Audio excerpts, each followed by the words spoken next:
ఈ కాలంలో ఎవ్వరికీ అర్థం కాని పదం. ఏ యుగంలోనైనా ధర్మానికి లోబడే ఎవ్వరైనా నడుచుకోవాల్సిందే. ఆఖరికి ఆ దేవుడు కూడా. పాండవులు 5 మందే, కాని వాళ్ళ ప్రక్కన ధర్మం ఉందని సాక్షాత్తు ఆ శ్రీకృష్ణ పరమాత్ముడే రథసారథిగా నిలబడ్డాడు. ప్రహ్లాదుడిని ఘోరంగా హింసిస్తున్నాడని స్తంభంలోంచి వచ్చి మరీ హిరణ్యకశిపుడిని చంపి తన భక్తుడిని కాపాడాడు నా కులదైవం ఉగ్ర నరసింహస్వామి.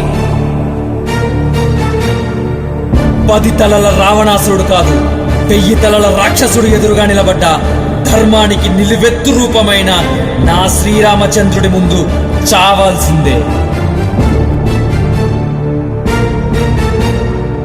రాక్షసుడైనా రావణాసురుడైనా దుర్యోధనుడైనా ధర్మానికి ఎదురుగా నిలబడితే చావక తప్పదు. దయ్యానికి ధర్మానికి దైవత్వానికి సంబంధం ఏంటి అని ఆశ్చర్యపోతున్నారా? అతి త్వరలో ఈ దయ్యం విశ్వరూపం ఏంటో చూస్తారు. ఒరే నాగ్గా, నీ చావు ఈ భూమండలంలోనే కాదు, ముల్లోకాలో అతి భయంకరంగా ఉంటది. నీ చావు నేను రాస్తా రుధిరాక్షరాలతో చరిత్రలో చిరస్థాయిగా.